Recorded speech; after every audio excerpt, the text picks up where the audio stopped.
इति नामिने। नमस्ते सरस्वती देवे गौरवाणी प्रचारिणे निर्विशेषा शून्यवादी पाश्चात्यदेशतारिणी। जय श्री कृष्ण चैतन्य प्रभु नित्यानंद श्री अद्वैत गदाधर शिवसादि गौरा भक्त वृंदा।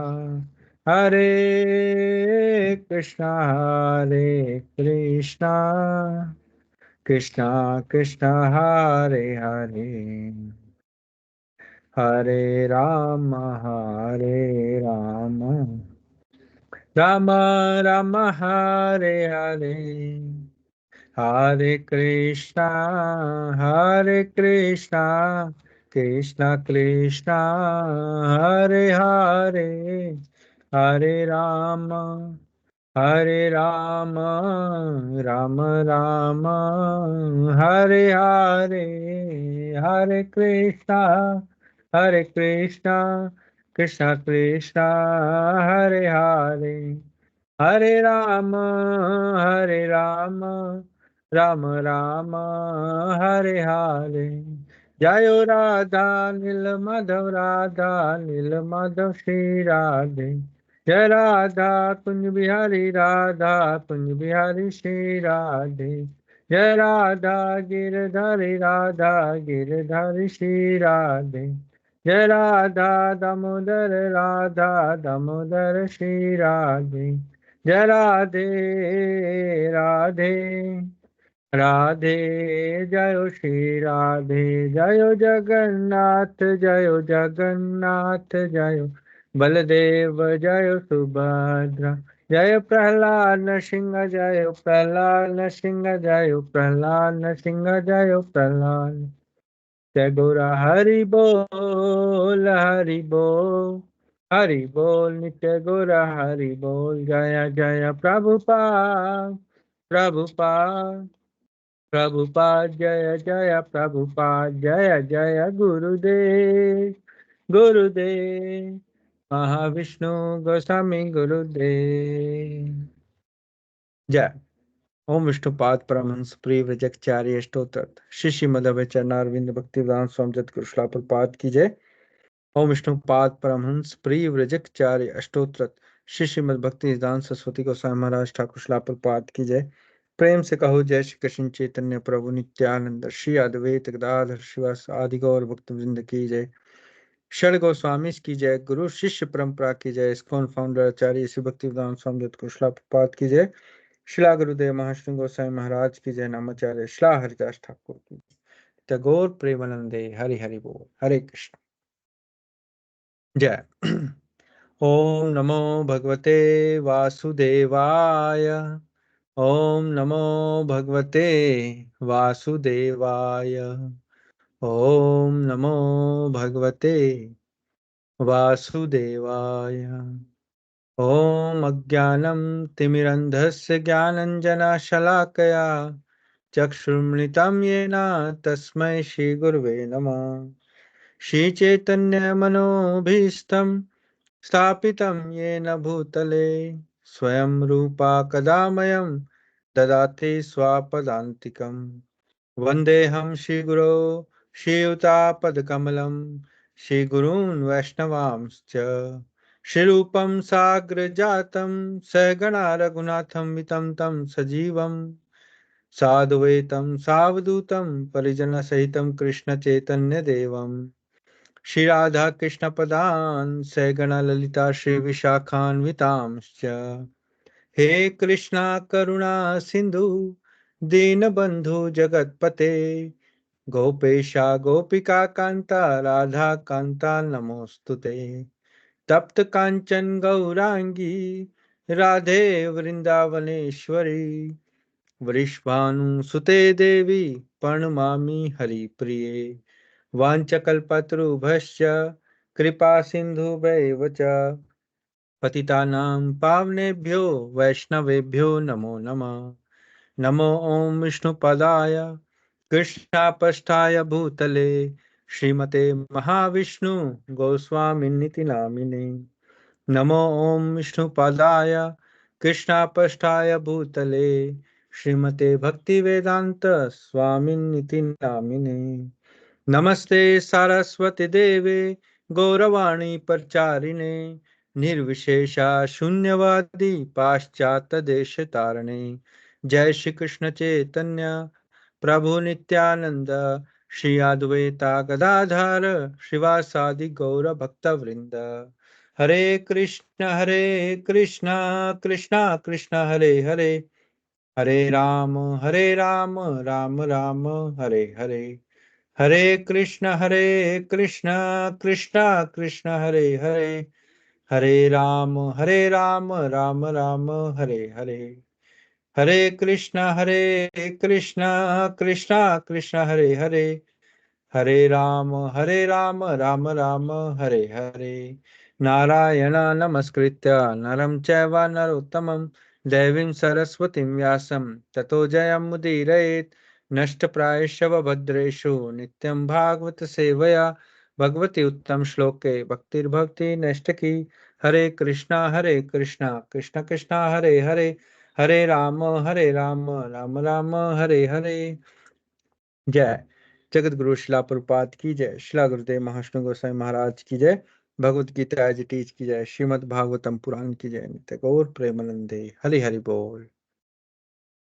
हरे कृष्णा प्रिय भक्तों, प्रिय मित्रों, आज के हरे कृष्णा वीकेंड हरियाणा के प्रोग्राम में आपका स्वागत है। और ये प्रोग्राम्स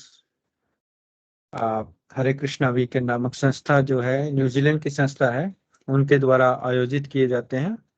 और इस संस्था की स्थापना 19 अप्रैल 2002 को श्रीमान अम्बरीश दास प्रभु जी और श्रीमती पूर्ण प्रज्ञा देवी दासी माता जी, उनकी पत्नी और उनके सुपुत्र श्रीमान कृष्ण समर्पण कृष्ण प्रभु द्वारा उनके परम पूज्य महाविष्णु गोसाई महाराज शिला गुरुदेव की आज्ञा पाकर आरंभ किया।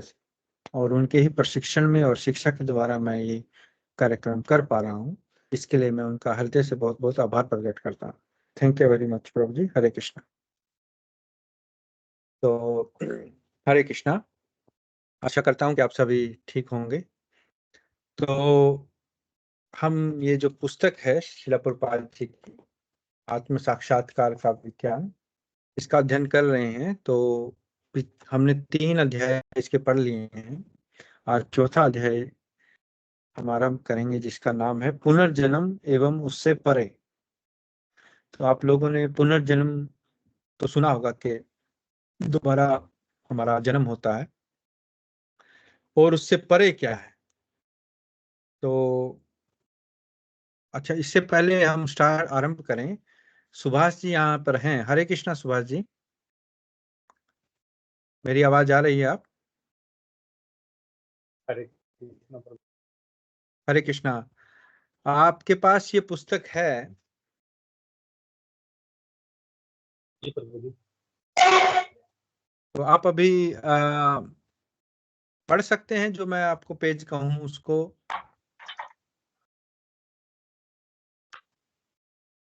हाँ प्रभु जी, पढ़ सकता हूँ मैं। अच्छा, तो अध्याय 4 जो है, इसको हम आरंभ करेंगे। तो आप इसको पढ़ना आरंभ करेंगे, तो जब मैं कहूंगा तो रुक जाइएगा, तो वहां रुक जाइएगा और फिर हम इसका डिस्कशन करेंगे। ठीक है?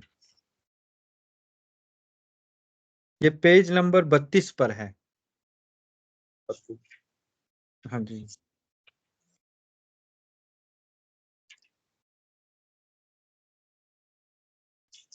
अपना वीडियो ऑन कर लीजिए आप। हरे कृष्णा प्रभु जी। हरे कृष्णा।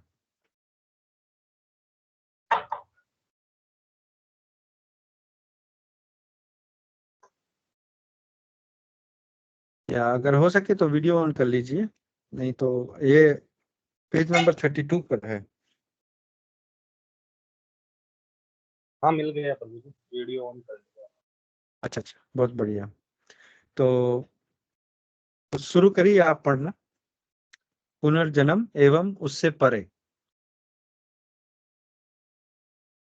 माइक प्रभु जी यहाँ से पढ़ो, जो माइक पर्सन कर रहे हैं प्रभुपाद नहीं, जी से। ऊपर से पढ़ लीजिए जो पैरा है ना, हाँ लंदन। ठीक है।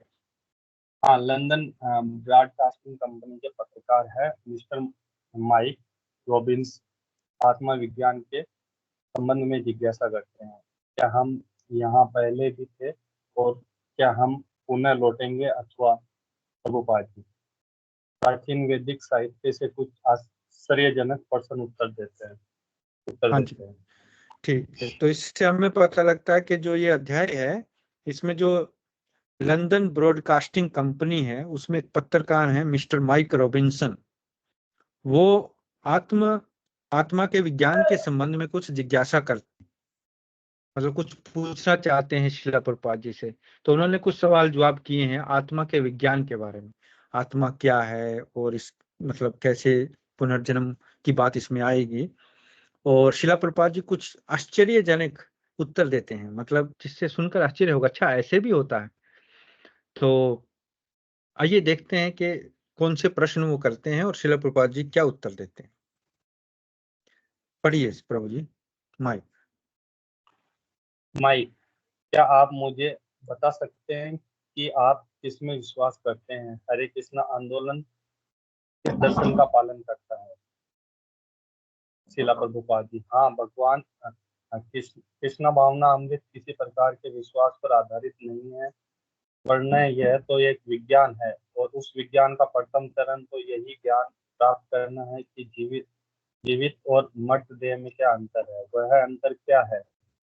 वह अंतर यह है कि जब किसी की मृत्यु होती है तो आत्मा अथवा जीव की शक्ति देह का ज्ञान देह को त्याग देती है और इसकी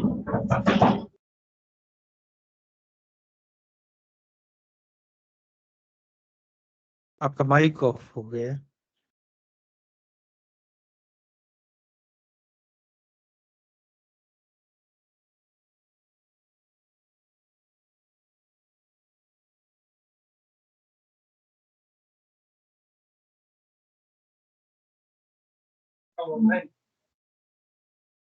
हरे हरे कृष्णा। कृष्णा प्रभु जी, सॉरी, हरे, खाना थोड़ी ये मेरा एसी रिपेयरिंग वाला आ गया इधर, तो ओ, वापस आता हूँ। कोई बात नहीं।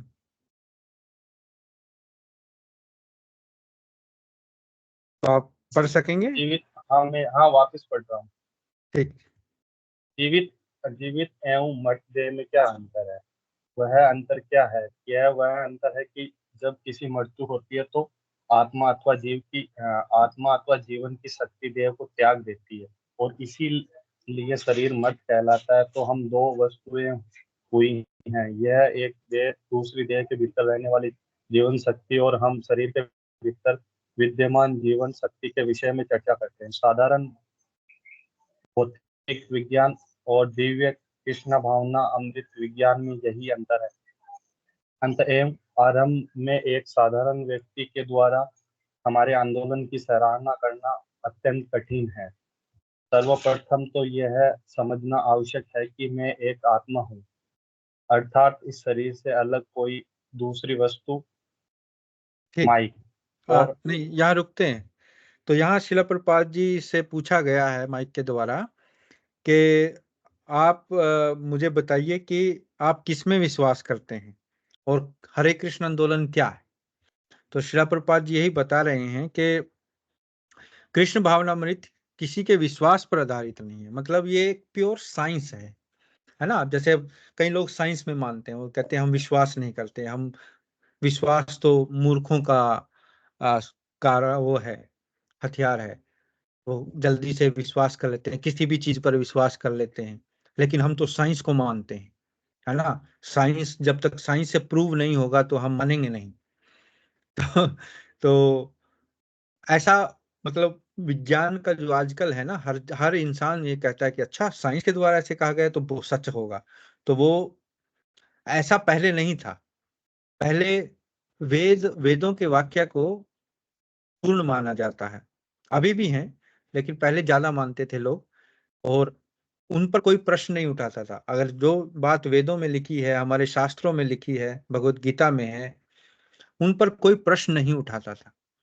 लेकिन अब वो वेद वाक्य शिफ्ट होकर विज्ञान पे आ गया है। अब कोई भी चीज अगर आपको मनवानी है लोगों से, उसको कहो कि फला फला इतनी थ्योरी इसके पीछे रिसर्च हो गई है, और रिसर्च से पता लगा है कि, देखिए अब क्या हुआ कि कुछ साल पहले एक रिसर्च आई कि जी बटर जो है, जो घी है, वो नहीं खाना चाहिए।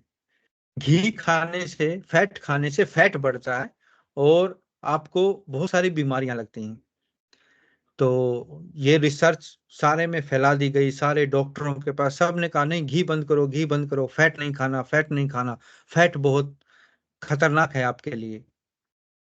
और अब जाकर कुछ साल पहले ये पता चला कि वो जो रिसर्च है, वो जो शुगर इंडस्ट्री है, शुगर इंडस्ट्री कौन सी है, जो ये ठंडे की कंपनियां हैं, जो मीठा ठंडा बनाती हैं, है ना, कोको कोला और ये सब, और हैं कई सारी, उन्होंने पैसे दे के ये रिसर्च करवाई थी उनको, वैज्ञानिकों को, ताकि उनका सारा जो बीमारियों का, या हेल्थ की जो बीमारी होती है, हमारे शरीर में जो स्वास्थ्य की हानि होती है, वो मीठे से ज्यादा होती है, घी से नहीं होती इतनी।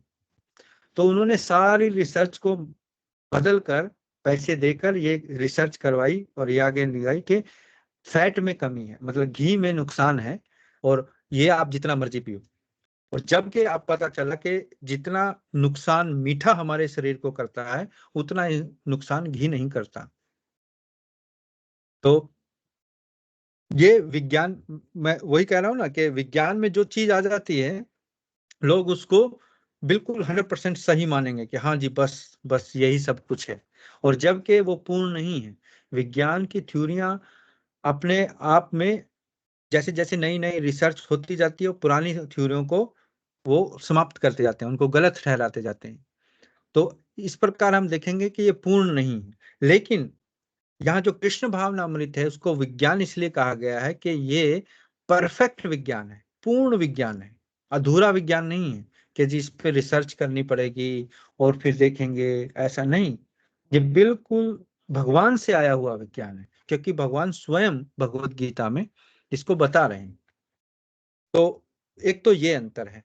अब इसको समझने के लिए श्रील प्रभुपाद जी उदाहरण देते हैं देह का। अब ये देह है, ये शरीर है, इस शरीर में मैं ये बोल रहा हूँ, ये शरीर आपको दिख रहा है, ये मांस है, ये आंखें हैं, ये हाथ है, ये कौन है? क्या मैं हूं, या ये मेरा शरीर है? तो यहाँ श्री प्रभुपाद जी कह रहे हैं कि दो चीजें हो गई। एक तो मैं हूं, जो इस शरीर को चलाने वाली जीवन शक्ति है, जिसको हम आत्मा भी कहते हैं। और दूसरा है ये शरीर। क्योंकि जब शरीर की मृत्यु हो जाती है, हमारी मृत्यु हो जाती है, तो शरीर तो यही है ना, ये शरीर तो यही रहेगा, लेकिन इसको क्या कहेंगे? मृत शरीर। और उसमें से जीवन शक्ति चली जाएगी। तो वो क्या चीज, क्या क्या शक्ति है, वो कौन सी चेतना है, उसके बारे में हम थोड़ा सा इसके जानेंगे। तो शरीर मृत कहलाता है अगर उसके अंदर जीवन शक्ति नहीं। तो दो अलग अलग चीजें हो गई हैं, शरीर और जीवन शक्ति, आत्मा और शरीर। तो ये समझना हमें बहुत जरूरी है। ये जैसे हम स्कूल में जाते हैं ना, सबसे पहले क्या सीखते हैं? ABCD, है ना? फिर उसको लिखना सीखते हैं, फिर सेंटेंस बनाना सीखते हैं, वर्ड बनाना सीखते हैं।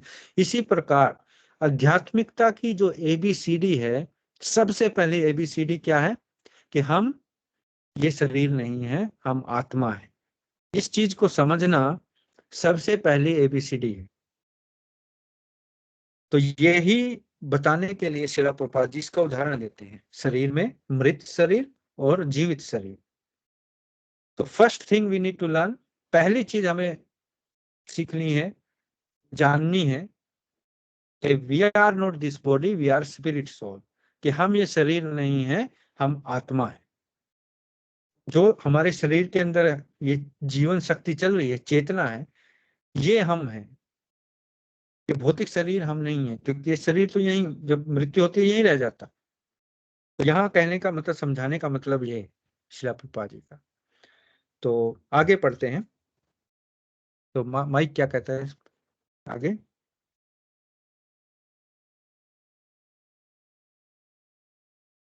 माइक, और हम यह कब समझेंगे प्रभुपाद जी? आप इसे किसी भी समय पर समझ सकते हैं, परंतु इसके लिए थोड़ी सी बुद्धि की आवश्यकता है। उदाहरण के लिए, जब शिशु का विकास होता है तो वह बालक बनता है, बालक युवक होता है, युवक एक माध्यम से अवस्था वाला व्यक्ति होता है, और फिर अधेड़ मनुष्य एक वृद्ध व्यक्ति बन जाता है। तो इस संपूर्ण समय के भीतर यद्यपि उसके शरीर में शिशु अवस्था से वृद्ध मनुष्य बनने का निरंतर परिवर्तन होता रहता है, फिर भी वह अनुभव करता है कि मैं वही व्यक्ति हूँ। आप देखिए, देह का परिवर्तन हो रहा है, परंतु देह में निवास करने वाला आत्मा यथावत है। तो हमें तर्क की दृष्टि से ये निष्कर्ष निकालना चाहिए कि जब हमारा वर्तमान शरीर मर्त हो जाता है तो हम दूसरा शरीर प्राप्त करते हैं। यही आत्मा का देहांतर कहलाता है। हाँ जी। तो माई नहीं, आप ये जो यहाँ शिला प्रभुपाद जी क्या बता रहे हैं? पहले तो शिला प्रभुपाद जी ने बताया कि हम आत्मा हैं, हम शरीर नहीं हैं, और उदाहरण के सहित समझाया। तो माइक फिर पूछता है कि इसको कैसे समझेंगे, मतलब उसको फिर समझना है। तो यहाँ शिला प्रभुपाद जी उदाहरण दे रहे हैं शिशु का, बालक का, वृद्धावस्था का, है ना, कि हमारी अवस्थाएं चेंज होती हैं। असल में ये उदाहरण कोई वैसा नहीं है, प्रैक्टिकल तो है, लेकिन ये भगवत गीता है। भगवत गीता के दूसरे अध्याय का 13वां श्लोक है, दूसरे अध्याय का 13वां श्लोक। और उसमें क्या दिया गया है मैं आपको बताता हूँ। भगवान कह रहे हैं अर्जुन से, देहिनो अस्मिन् यथा देहे कौमारम यौवनम जरा तथा देहांतरा प्राप्ति धीरस्तत्र न मुह्यति। अर्थात जिस प्रकार शरीरधारी आत्मा इस वर्तमान शरीर में बाल्यावस्था से तरुणावस्था में और फिर वृद्धावस्था में निरंतर अग्रसर होता रहता है, उसी प्रकार मृत्यु होने पर आत्मा दूसरे शरीर में चला जाता है। धीर व्यक्ति ऐसे परिवर्तन से मोह को प्राप्त नहीं होता। अर्थात यहाँ भगवान स्वयं कह रहे हैं दूसरे अध्याय के 13वें श्लोक में कि जो जैसे हमारा शरीर है वो पहले बाल्यावस्था में है, हम छोटे से हैं। अब ये मेरा शरीर ऐसे थोड़ी हो गया इतना बड़ा, पहले मैं भी छोटा सा था, फिर बड़ा हुआ, फिर बड़ा हुआ, अब अधेड़ हूं, फिर आगे जाके वृद्धावस्था आएगी, और फिर मृत्यु, शरीर का जो टाइम समाप्त हो जाता है, और फिर आत्मा दूसरा शरीर धारण करती है।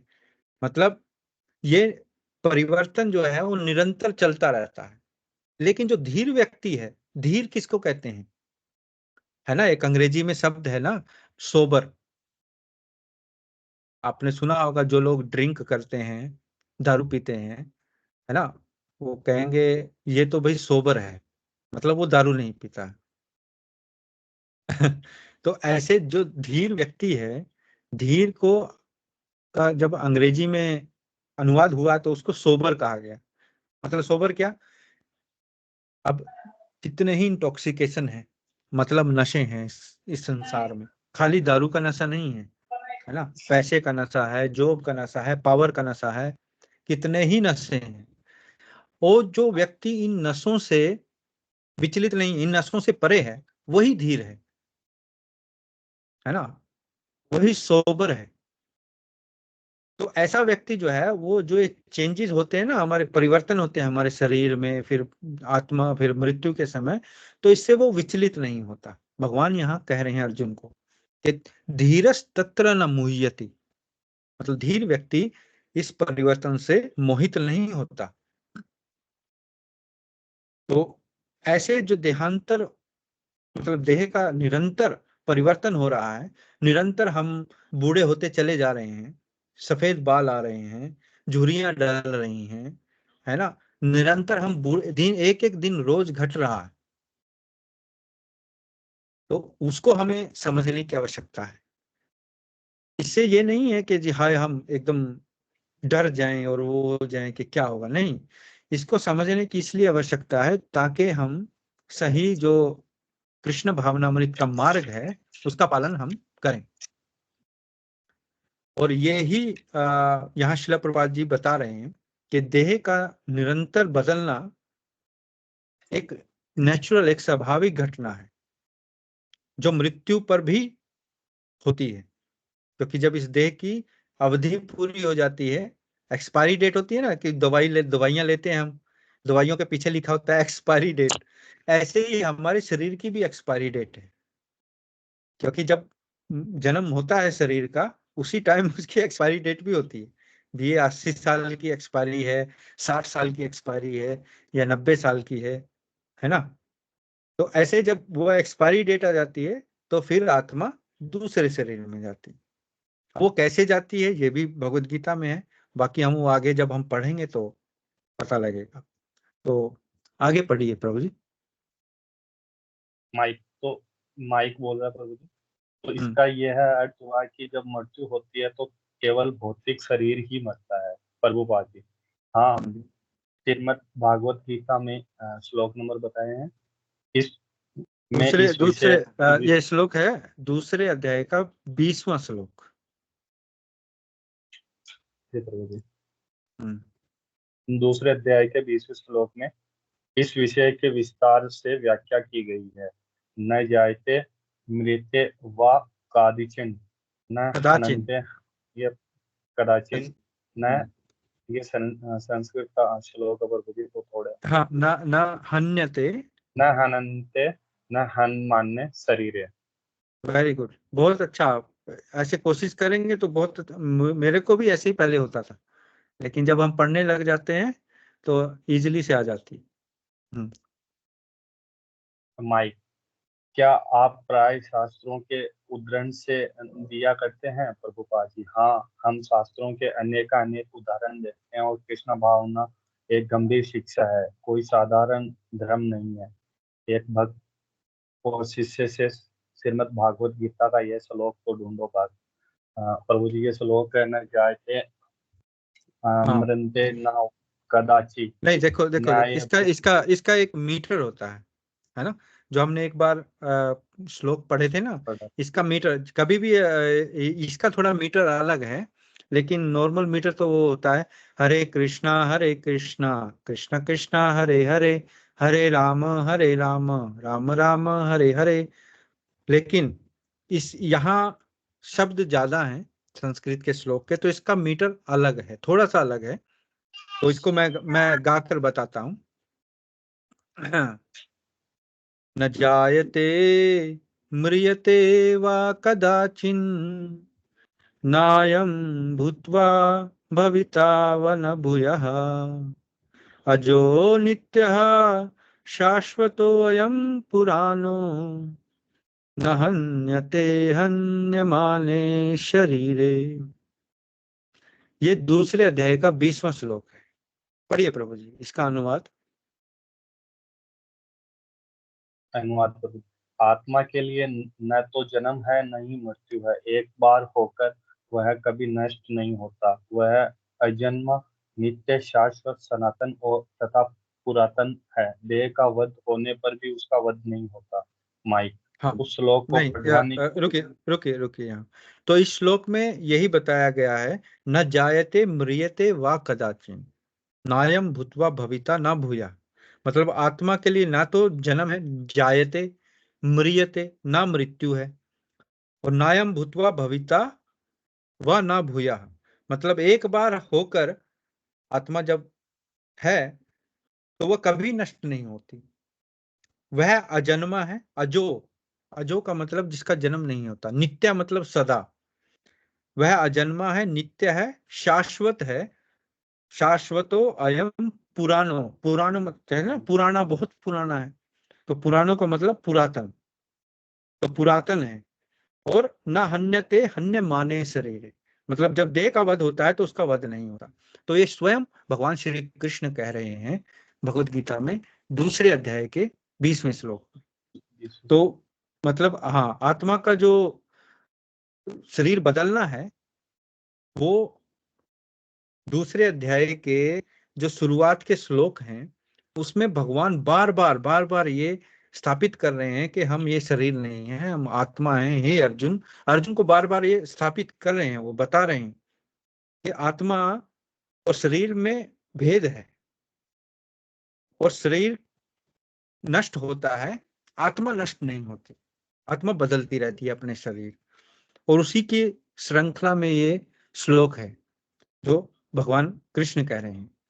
आप इसको अपने प्रोग्राम के बाद इसको ट्राई कीजिएगा इस मीटर में गाने का, क्योंकि ये भगवान के मुखारविंद से निकले शब्द हैं। और जब इन शब्दों को, जब इन श्लोकों को हम भी कोशिश करते हैं पढ़ने का, तो हमारे जो ये देह है, हमारी जो चेतना है, उसमें बहुत शुद्धिकरण होता है, बहुत शुद्धि आती है हमारी चेतना में। तो इसलिए ये श्लोक हमें दोहराने चाहिए। शुरुआत में घबराने की जरूरत नहीं है, बहुत मुश्किल लगेंगे कि मैं कैसे पढ़ूंगा, क्योंकि शब्द तो वही हिंदी के हैं ना, तो इनको जोड़ जोड़ के आप पढ़ोगे तो आ जाएगा आपको। ठीक है, आगे पढ़िए प्रोजेक्ट। माइक, उस श्लोक को पढ़वाने के लिए आपको धन्यवाद। तो क्या आप मुझे थोड़ा सा और अधिक समझा सकते हैं? यदि आत्मा अमर है तब मृत्यु होने के पश्चात क्या सभी की आत्मा भगवान के पास जाती है? प्रभुपाद जी, यह आवश्यक नहीं है। यदि कोई योग्य है, यदि वह स्वयं को इस जीवन में अपने निवास भगवान के धाम वापस जाने के योग्य बना लेता है तो जा सकता है। यदि वह अपने योग्य नहीं बनाता तब उससे एक अन्य भौतिक शरीर प्राप्त होता है। 84 लाख प्रकार के विभिन्न विभिन्न देह रूप है, और जीव की इच्छा और कर्मों के अनुसार प्रकृति के नियम उसे एक योग्य शरीर देते हैं। जैसे कि मनुष्य पहले किसी रोग से संसंग होता है और उसके बाद रोग का विकास होता है। क्या यही समझना कठिन है? माइक। हाँ, नहीं तो यह माइक पूछता है कि श्लोक आपने बताया, इसके लिए धन्यवाद, परंतु वो थोड़ा और समझना चाहता है कि मृत्यु के बाद फिर आत्मा कहाँ, भगवान के पास जाती, क्या होता है आत्मा का उसके बाद। तो श्रीला प्रपात जी बता रहे हैं कि यह आवश्यक नहीं है कि आत्मा भगवान के पास जाए। क्यों?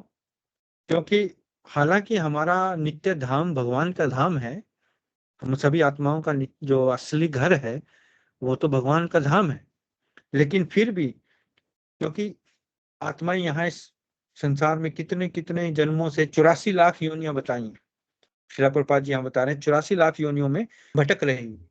एक शरीर के बाद दूसरा, दूसरे के बाद तीसरा, ऐसे 84 लाख योनियां हैं।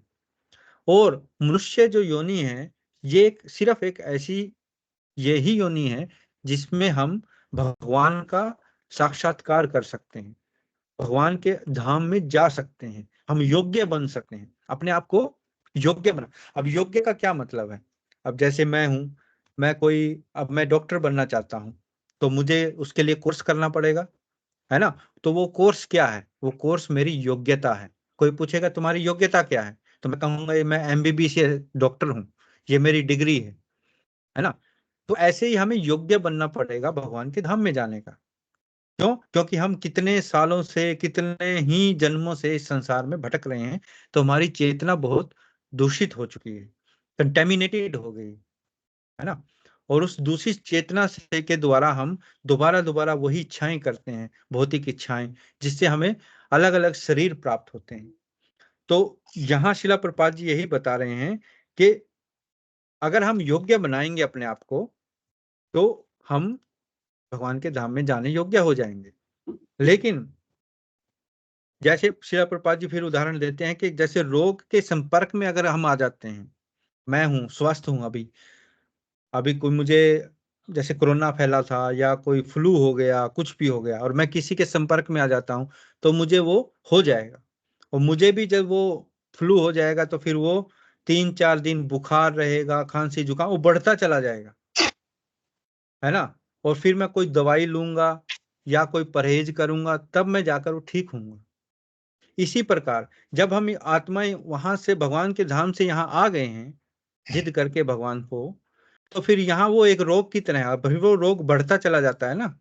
जैसे बुखार होता है, फिर गला खराब, फिर ये ऐसे ही जब हम इस भौतिक जगत में आए तो हमारा रोग बढ़ रहा है, क्योंकि हम ऑलरेडी इस कंटेमिनेटेड, इस दूषित वातावरण में हैं। तो इसको फिर ठीक करने के लिए दवाइयां लेनी है हमें। दवाइयां क्या हैं? जो भक्ति है, वो दवाई है। तो वो जब हम लेंगे तो फिर हम योग्य हो जाएंगे भगवान के धाम में जाने का। मतलब असल श्रील प्रभुपाद जी यहाँ प्रैक्टिकल उदाहरण देते हैं। वो बिल्कुल ही ऐसा उदाहरण देते हैं जो हमें समझ में आए, है ना। जैसे अब ये बीमारी का उदाहरण है, ये हमें समझ में आता है ना, कि कैसे बीमारी बढ़ती चली जाती है अगर उसको हम दवाइयां लेके ठीक नहीं करेंगे, है ना, मृत्यु भी हो सकती है। तो ऐसे अ, उदाहरण श्रील प्रभुपाद जी अक्सर देते हैं। तो चलिए प्रभु जी आगे थोड़ा सा और पढ़ लेते हैं। माइक, इस तथ्य के सभी पक्षों को समझ पाना बहुत कठिन है प्रभुपाद जी। मान लीजिए आप किसी चेचक रोग से संक्रमित हो जाता है, तो वो 7 दिनों के पश्चात उस चेचक के लक्षण दिखने लगते हैं, और उसी अवधि को क्या कहते हैं? माइक, उद्भवन अवधि, इन्फेक्शन, ना, इंक्यूबेशन। इंक्यूबेशन। इंक्यूबेशन, हाँ, यस। प्रभुपाद जी, उद्भवन अवधि तो आप उससे बच नहीं सकते। यदि आपका किसी रोग से संपर्क हो गया है तो प्रकृति के नियम के अनुसार वही रोग बढ़ेगा। उसी प्रकार इस जीवन में आप भौतिक प्रकृति के विभिन्न गुणों के संग करते हैं, और यह संसंग पर निर्भर करता है। आपको अगले जन्म में किसी प्रकार का शरीर प्राप्त होता है तो यह करना पूर्ण रूप से प्रकृति के नियमों के अधीन है। सभी लोग प्रकृति के नियमों द्वारा नियंत्रित किए जाते हैं। लोग पूर्ण रूप से पराधीन हैं, परंतु अज्ञानता के कारण लोग सोचा करते हैं कि वे मुक्त हैं, वे स्वतंत्र नहीं हैं। वे कल्पना करते हैं कि वे स्वतंत्र हैं, परंतु वे पूर्ण रूप से प्रकृति के नियमों के अधीन हैं। तो आपके कर्मों और पाप और पुण्य के अनुसार आपको लगता है कि जन्म निश्चित किया जाएगा। हाँ जी। तो यहाँ देखिए श्रील प्रभुपाद जी बिल्कुल एक सटीक उदाहरण दे रहे हैं इंक्यूबेशन का, उद्भवन अवधि का। जैसे ये कोरोना वायरस फैला था तो इसका इंक्यूबेशन था 7 डेज, है ना, 7 दिन। तो कई बार 15 दिन ऐसे। तो मतलब अगर वायरस मेरे को लग गया तो वो 7 दिन तक मैं उसको फैला सकता हूँ कहीं किसी और को भी, और इस प्रकार ये इतना तेजी से फैला। तो ये जो इंक्यूबेशन पीरियड है या उद्भवन अवधि इसको कहा गया है हिंदी में, तो इसमें आप उसे इसको इससे हम बच नहीं सकते। यदि आपका कोई रोग से संपर्क हो गया है तो प्रकृति के नियम अनुसार वह रोग बढ़ेगा ही। तो अगर वो मुझे लग गया है वायरस तो वो बढ़ेगा ही। ऐसे ही जैसे प्रभुपाद जी इसको उदाहरण को मतलब आत्मा के जो हमारा जो अगला शरीर मिलता है उससे रिलेट कर रहे हैं कि अब जैसे मुझे शरीर मिल गया तो मैं तो रोगग्रस्त हो गया हूं ना। तो अब मैं उस इस शरीर में जो भी कुछ करूंगा, जो भी अब कुछ मैं कर रहा हूं, तो मैं अगले जन्म का, अगले शरीर की तैयारी कर रहा हूं अभी। इससे हम बच नहीं सकते। जो जैसे मैं बिहेव करूंगा, जैसा मैं अपना जीवन जीऊंगा, उसके आधार पर अंतिम समय में मेरी चेतना जो होगी, उस चेतना के आधार पर, प्रकृति के नियमों के आधार पर मुझे अगला शरीर मिलेगा। अब वो चेतना मेरी किसी मिठाई में भी हो सकती है, कोई चेतना मेरी किसी इंद्रिय तृप्ति में भी हो सकती है, या मेरी चेतना हो सकती है भगवान कृष्ण में। तो अगर मेरी चेतना भगवान कृष्ण में होगी तो मुझे भगवान कृष्ण के धाम में जाने का अवसर मिलेगा। अगर मेरी चेतना होगी कहीं खाने पीने में या कहीं, तो मैं कीड़ा मकोड़ा बनूंगा या कुछ सांप सलिंदा या ऐसे कोई भी, कितने ही जीव जंतु हैं, 84 लाख योनियां हैं। तो इसके उदाहरण हमें श्रीमद् भागवतम में भी मिलता है। श्रीमद् भागवतम में एक भरत महाराज की कथा आती है कि भरत महाराज सब कुछ छोड़ छाड़ कर जंगल में तपस्या के लिए गए थे। तो वहां वो तपस्या करते थे, तो एक दिन वो नहा रहे थे और उसमें नदी में, तो नदी के दूसरे पार एक हिरणी के पीछे एक शेर ने झपट्टा मारा और वो हिरनी पानी में छलांग लगा दी। और पानी में जब उसने छलांग लगाई तो वो प्रेग्नेंट थी, तो उसने वहीं जो बच्चा था उसके पेट में उसको जन्म दे दिया पानी में। और वो जो भरत महाराज वहां नदी में थे, तो वो जो बच्चा था हिरनी का, वो उनके वहां आ गया हाथों में। तो भरत महाराज जी ने उसको उठाया और फिर उसको देखा कि यहाँ तो कोई भी नहीं है, तो इसकी देखभाल कौन करेगा, तो उसी की देखभाल करने में लगे। क्योंकि हालांकि वो राजा थे पहले, तो उसके अंदर भरत महाराज के अंदर वो भावना थी कि मेरी प्रजा है, तो वो जो वात्सल्य का भाव था तो उनके ज्यादा उनके अंदर रहा। तो उन्होंने पूरा उसको पाला पोसा, और वो हिरण वहां उसके आसपास ही रहती थी झोपड़ी के, लेकिन वो एक दिन चले गए। तो फिर भरत महाराज उसके बारे में सोचकर बहुत दुखी हुए, और ऐसे दुख में उन्होंने देह त्याग कर दिया। और उनके अंतिम समय चेतना क्या थी? वो हिरण का बच्चा, कि हाँ वो हिरण का क्या होगा, वो तो क्योंकि वो वात्सल्य भाव था उनके अंदर। तो ऐसे फिर उनको अगला जन्म कैसे किसका मिला? हिरण का मिला, क्योंकि उनकी अंतिम समय की जो चेतना थी वो हिरण की थी। क्योंकि भगवान कह रहे हैं, क्लियरली कह रहे हैं भगवत गीता में, यम यम वापी स्मरण भावा, मतलब जो स्मरण, जो चेतना हमारी मृत्यु के समय होगी, वैसा ही जन्म हमें अगला मिलेगा उसी ही योनि में। तो इस प्रकार यहाँ जो श्रील प्रभुपाद जी बता रहे हैं कि हमें अपनी चेतना को शुद्ध करना है।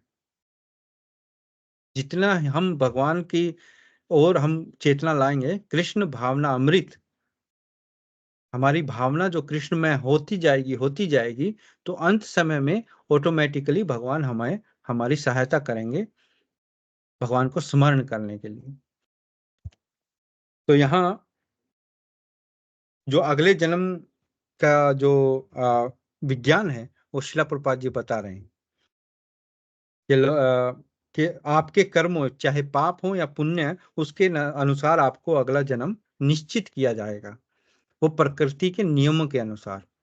लोग कहते हैं हम तो स्वतंत्र हैं, वी आर इंडिपेंडेंट, हम जो मर्जी करें, हमें कोई रोकने वाला नहीं है। नहीं, प्रकृति के नियम सब पर लागू होते हैं, कोई माने या नहीं माने। नहीं मानेगा तो उसको जैसे जेल में कैदी होता है ना, उसको पीट पीट कर मनवाया जाता है ऐसे फिर हमें रोगों के द्वारा, प्रकृति की कितनी आपदाएं हैं उनके द्वारा फिर हमें मनवाया जाएगा। हाँ, ठीक है, आगे पढ़िए श्लोक, क्या कह रहे हैं माइक? माइक, कृष्णा कृपा मूर्ति है, क्या इस माइक कहते हैं प्रभु जी, कृष्णा हम्म। कृपा मूर्ति है, और क्या इस बात पर एक नहीं मिनट नहीं के नहीं लिए नहीं, हम आपको थोड़ा मैं ठीक कर दूं कि जो शिला प्रपात जी हैं उनको कृष्ण कृपा मूर्ति भी कहा जाता है, हिज डिवाइन ग्रेस। कृष्ण कृपा मूर्ति मतलब कृष्ण की कृपा के साक्षात मूर्ति हैं शिला प्रपात जी, तो इसलिए शिला प्रपात जी को कृष्ण कृपा मूर्ति कहा जाता है। अंग्रेजी में कहते हैं हिज डिवाइन ग्रेस। क्या ठीक इस है, बात पर एक मिनट के लिए हम पढ़ूं प्रभु जी आगे? हाँ हाँ पढ़िए।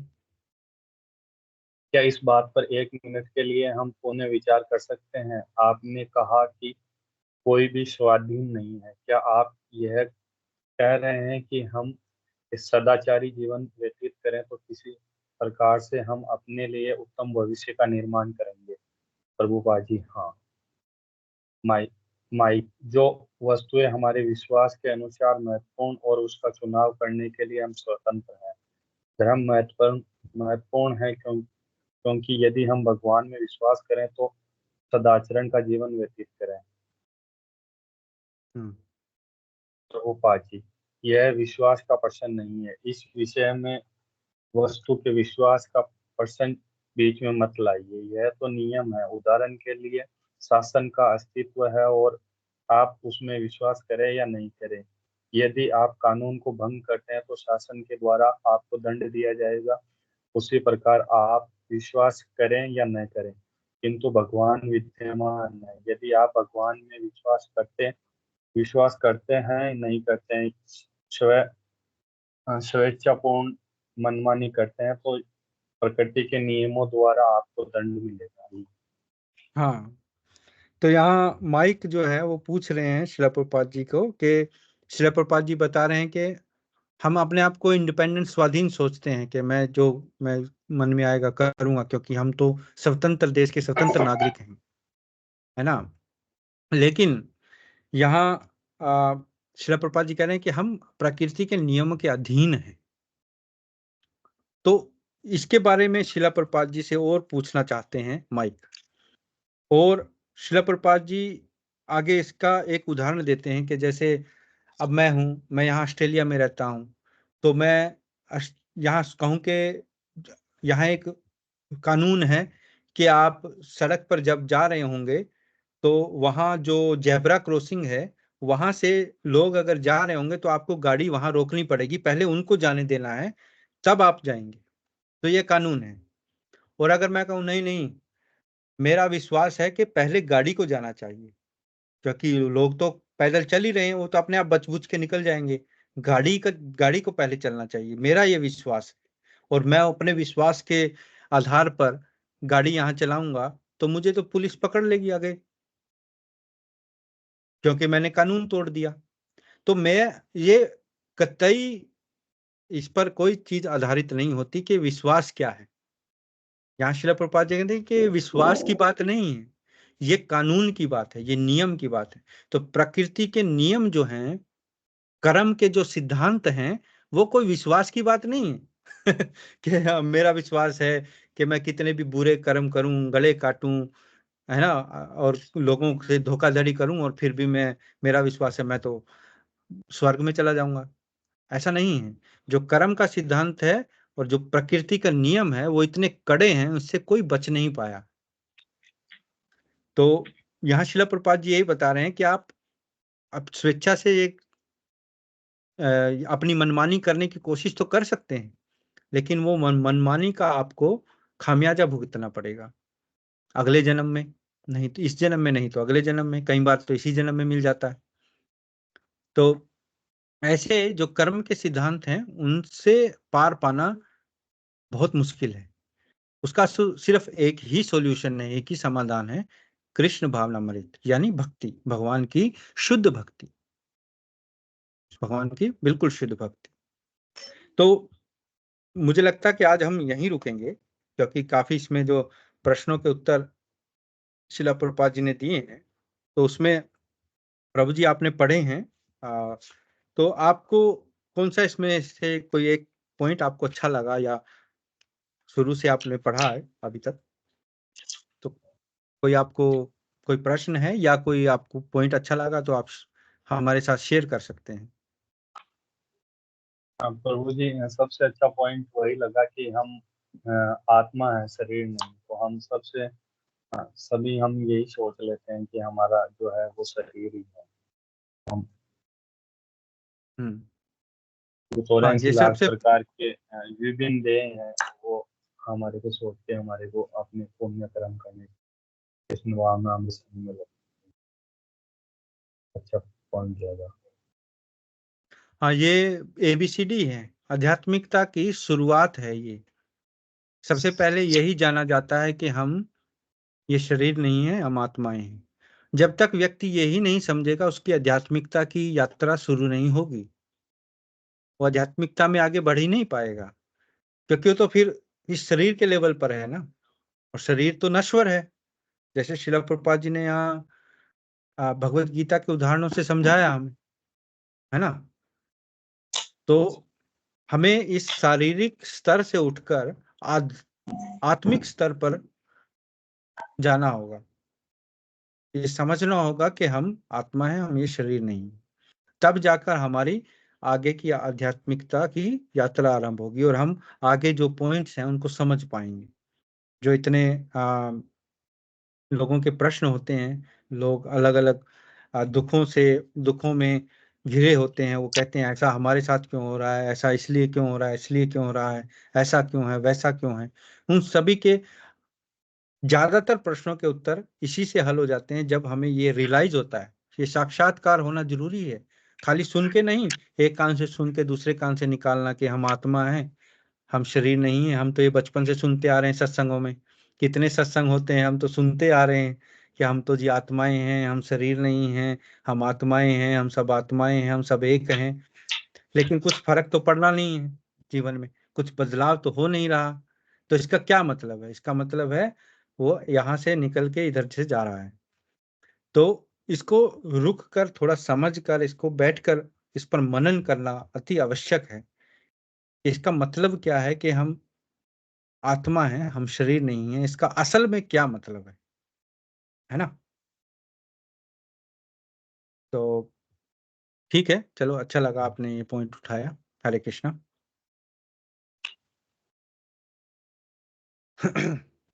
तो किसी और का कोई प्रश्न है या कोई टिप्पणी है तो आप अभी शेयर कर सकते हैं। हरे कृष्णा।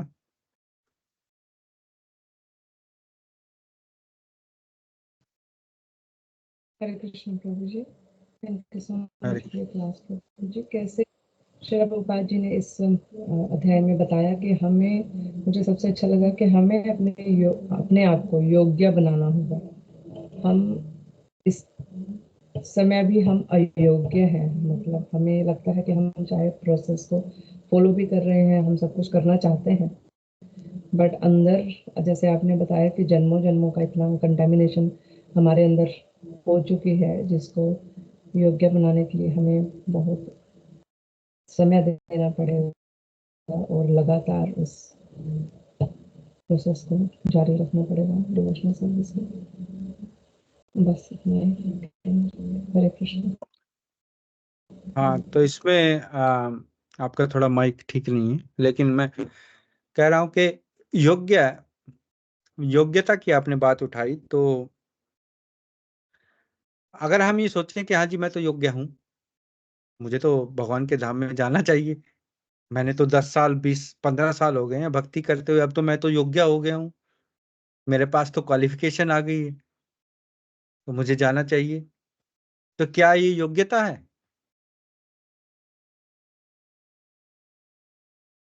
नहीं। हाँ या नहीं?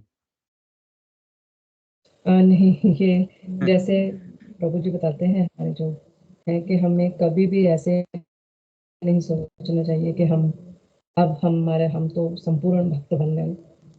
तो वो हमारे जो फॉलिंग है उसका फर्स्ट साइन है। अगर हमने ये सोच लिया, हमें ऊपर चढ़ते ही जाना है, चाहे हम नहीं, योग्य हो भी जाए। सबसे और सबसे उसके बाद बड़ा सबसे बड़ी जो पहचान है योग्यता की, वो योग्यता की पहचान ही यही है कि जो एक भक्त है, जो भगवान का शुद्ध भक्त है।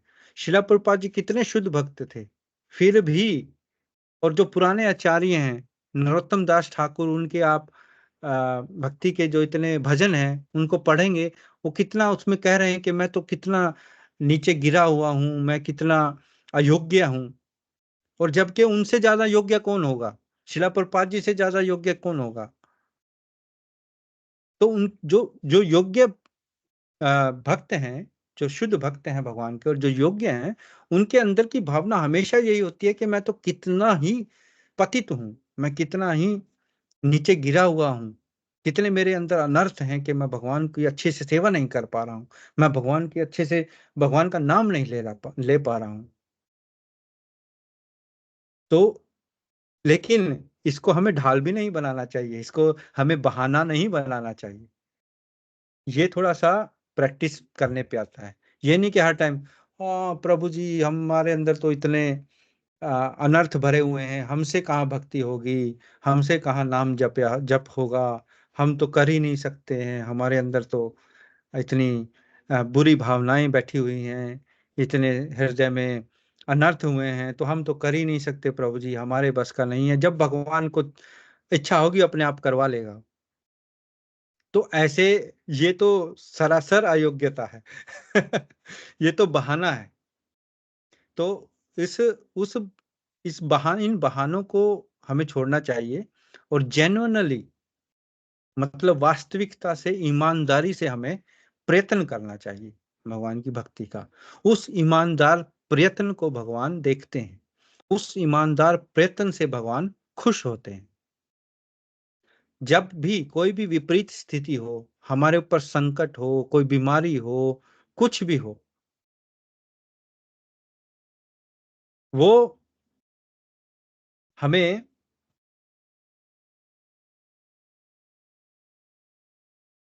हरे कृष्णा यशपाल जी, अभी हम क्लास में हैं, तो कृपया आप ये स्नैपशॉट बाद में भेजिएगा, क्योंकि इससे बीच में डिस्टरबेंस होती है। हरे कृष्णा। तो अयोग्यता का जो बहाना हमें बनाना नहीं चाहिए, है ना। तो इस बहाने से हमें बचना चाहिए, लेकिन फिर भी एक ईमानदारी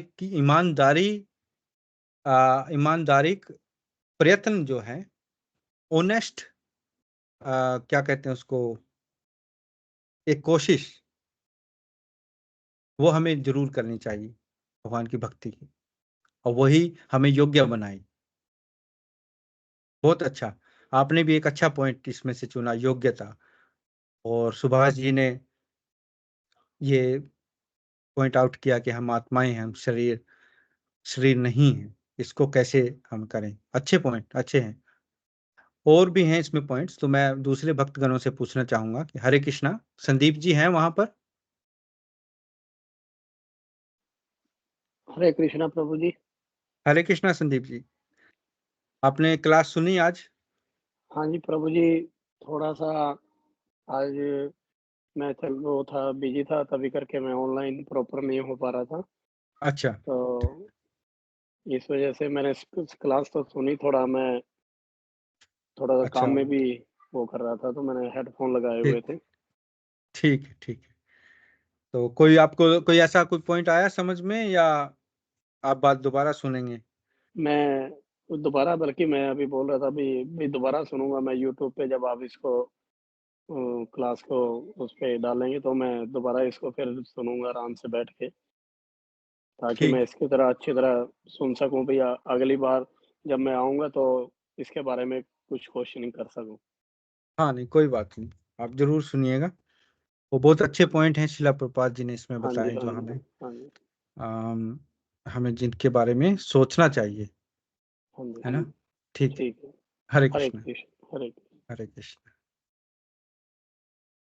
तो और अगर है किसी का प्रश्न तो आप पूछ सकते हैं अभी, हरे कृष्णा, या कुछ आपको लगा है कि आप शेयर करना चाहते हैं?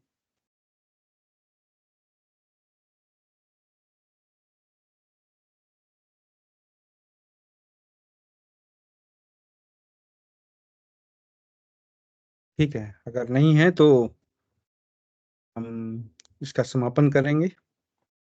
मैं बच्चों को बुलाता हूँ, तो फिर वो जो महाराज प्रेयर है उसको करेंगे। हरे Krishna.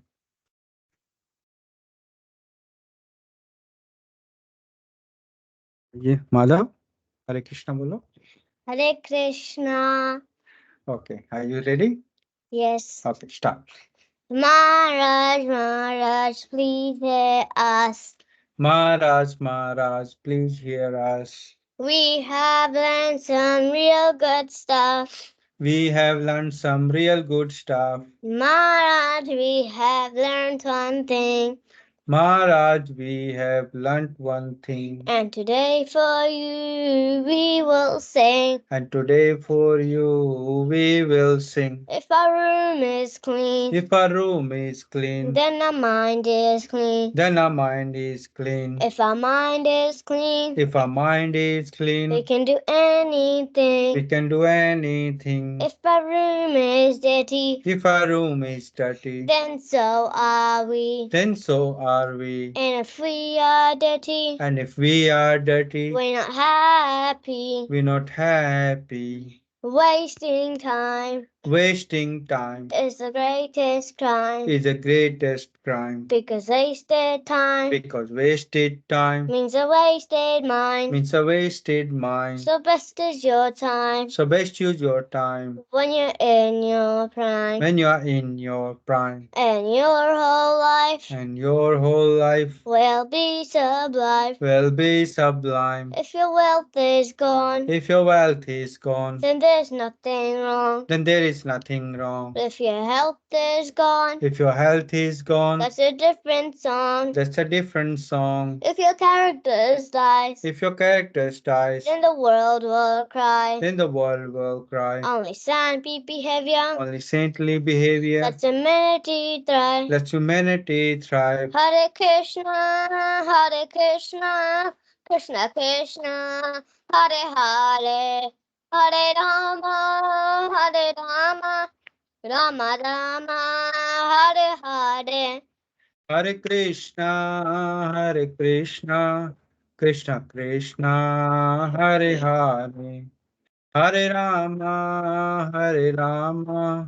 Rama Rama, Hare Hare. You must always remember Krishna We must always remember Krishna and never forget him too. and never forget him too. But how are we to practice with so many things to do? But how are we to practice this with so many things to do? That is the greatest question. That is the greatest question. And here's the greatest clue. And here is the greatest clue. You must learn to look so nicely that Krishna remembers you. You must learn to work so nicely that Krishna remembers you. So listen very closely So listen very closely and make good thinking sharp. and make your thinking sharp. Let's learn how you can live and work so Krishna won't depart. Let's learn how we can live and work so Krishna won't depart. If something's used tomorrow, If something's due tomorrow, finish it today. finish it today. Whatever's used today, Whatever's due today, do it now, don't delay. do it now, don't delay. Your friends might be lazy Your friends might be lazy or doing bad things. or doing bad things, But think again, but you think again, don't follow them, don't follow them, and you will win the end. and you will win the end. Whatever work we're given, Whatever work we given, we do our very best. we do our very best. We only live it what we need and give Krishna the rest. We only live with what we need and give Krishna the rest. This is how to live, to work and to play. You learn to live the sail, see Krishna every day. This is how to live, to work and to play. You learn to live this way, see Krishna every day. And when our time is up, he'll take us up above. We'll sing and dance to him with a heart full of love. And when our time is up, he'll take us up above. We sing and dance with him with a heart full of love. So chant Krishna's name, his glories and his fame. It's the only way this world will ever become sin. So chant Krishna's name, his glories and his fame. It's only way this world will ever become sane. Now please ask this greatest question Now please ask this greatest question and find this greatest clue. and find this greatest clue. You can only remember Krishna You can only remember Krishna. if Krishna remembers you. Krishna remembers you. Hare Krishna, Krishna Krishna, Hare Hare, Hare Rama, Rama Rama, Hare Hare. Hare Krishna, Krishna Krishna, Hare Hare, Hare Rama, Rama Rama, Hare Hare. Jai His Holiness Mahavishnu Goswami Maharaj ki jai. Jai. Jagat Guru Srila Prabhupada ki jai. Jai. Shri Anant Koti Vaishnav Vrind ki jai. Jai. Nitya Premanande Hari Hari Bol. Bol. Namo Shubhadaya Krishna Prabhu Krishna Namo Namo Shubhadaya Krishna Prabhu Srimati Bhakti Vidasa Swami Namaste Saraswati Devi. Namaste, Sister Vegam Shalini, Devi Shishishwar, Pacharya Charane. Jai Shri Prabhupada ki jai.